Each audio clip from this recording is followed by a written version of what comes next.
ጅብሪል ልጅ ይሰጣል ወይ ይልሃል። ጅብሪል ልጅ አይሰጥም ካልከኝ ቁርአን ላይ ልሰጥሽ መጣሁ እያለ ነው። ሊአሀበ ለኪ ጉላመን ዘኪያ ልጅ ልሰጥሽ ነው የመጣው። እንዴ ሲፈልግ ጅብሪል ልጅ ይሰጣል ይልሃል። መጥቶ በቴሌቪዥን መጥቶ ጅብሪል ልጅ ይሰጣል ምንድነው ማስረጃ ካልከኝ ሊአሀበ ለኪ ጉላመን ዘኪያ ብሏል። ሱብሃንአላህ።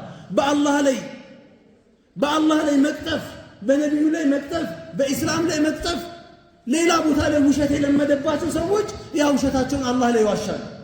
ጅብሪል ማልኮት የመጣው ምን አለ? ቃል አነ ረሱሉ ረቢክ እኔ ከፊት ያለውን ቁርአን እኮ ቆርጦታል።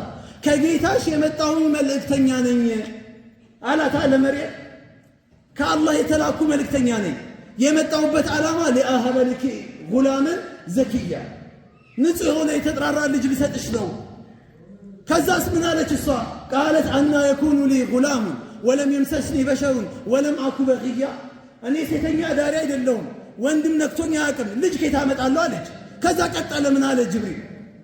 ቃለ ወለም አኩ በግያ ቃለ ከዛሊከ ቃለ ረቡኪ ሁወ ዐለየ ሀይን እንደዚሁ አላህ ያለምንም ነገር ያለምንም ሰበብ ልጅ መስጠት የሚችል አምላክ ነውና ልጅ ይሰጥሻል አላት።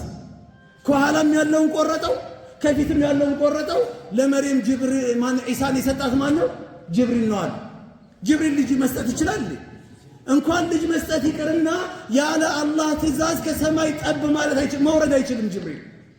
ጅብሪል ወይ ለምንድን ነው እንደ በፊቱ ማትወርደው ማዘይረኝ ብለው ነቢዩ ሲጠይቁት ወማ ነተነዘሉ ኢላ ቢአምሪ ረቢክ የአላህ ፍቃድ ካልታከለበት እኮ መውረድ አንችልም አላቸው ጅብሪል።